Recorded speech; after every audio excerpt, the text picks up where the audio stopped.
Chapter 1. Thought, Law. Thinking is the true business of life. Thinkers rule the world. They always have and they always will. All people think, but the tragedy of life is that so few of us think creatively or constructively. So few recognize the fact that thought is a creative force. Every achievement in business, literature, philosophy, or science has found its source and expression through the mental efforts of the world's leaders. The outstanding figures of tomorrow are the creative and constructive thinkers of today. We live in the same world and are as far apart as the difference in our thought processes.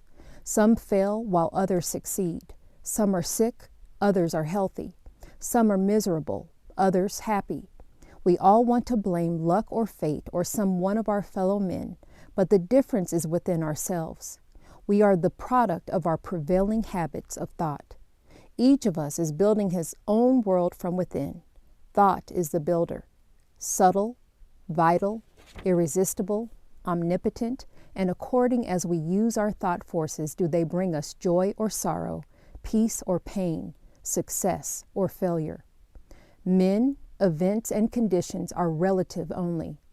Every experience with which you meet has been built for you by your own interior thought processes. The world without is merely a reflection of what you have acknowledged as true in your world within. So if the state of your health or finances is not all you desire, you must look within yourself for the cause. Regardless of what the condition is or how it seemed to have come about, its cause had to find place in your consciousness before it came into expression. That a man can change himself, recreate himself, improve himself, control his environment, and master his own destiny is not a theory with the writer, but a matter of positive knowledge. There is no such thing as luck or chance. On the contrary, our lives are governed by law, by actual, immutable principles that never vary. Law is in operation at all times, in all places. Mighty, silent, fixed laws that underlie every human action, that bring to us, with exact precision, the full measure of our thoughts. Laws that favor no individual and are no respecter of persons. In a sense, there is nothing in all the universe but law. Every tree that grows, every flower that blooms, every snowflake that falls, testifies to the unceasing operation of this great law. We all admit natural laws in regards to the vegetable kingdom. We also accept the fact that the sun, moon, stars, and tides of the sea are controlled by law. But it has not occurred to the majority of us that man is just as subject to law as the vast panorama of nature. It is the law that makes the universe so harmoniously exact. If there was not law, we could never be sure the sun would rise or the seasons come into rotation. There is but one law, one principle, one cause, one source of power. We cannot change the law, but by understanding and cooperation, we may bring ourselves, through our thought processes, into harmony with the law and let the law work with us, through us, and for us. It is natural for man to be healthy and whole in mind and body, and for him to abound in all good.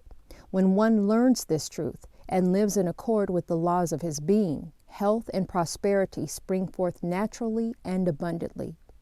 The majority of people believe that peace and plenty on one hand, and poverty and sickness on the other is somehow interwoven in divine providence.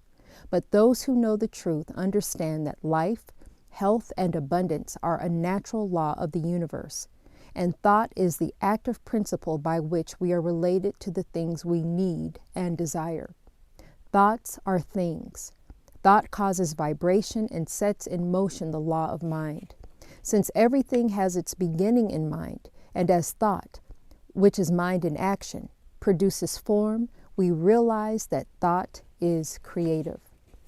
That which we call our subconscious mind, being a point in universal creative law and being immediately available to us, guarantees that we have at our disposal the use of a law which is not only immediate, being inside of us, but it is also in connection with everything else in the universe. It is the belief in separation from God which keeps our good away from us. It is the belief that binds us and not any actual power. We are really bound by our false beliefs, and we shall never be permanently free until we experience a complete change of thought. This is what is meant by the renewing of the mind.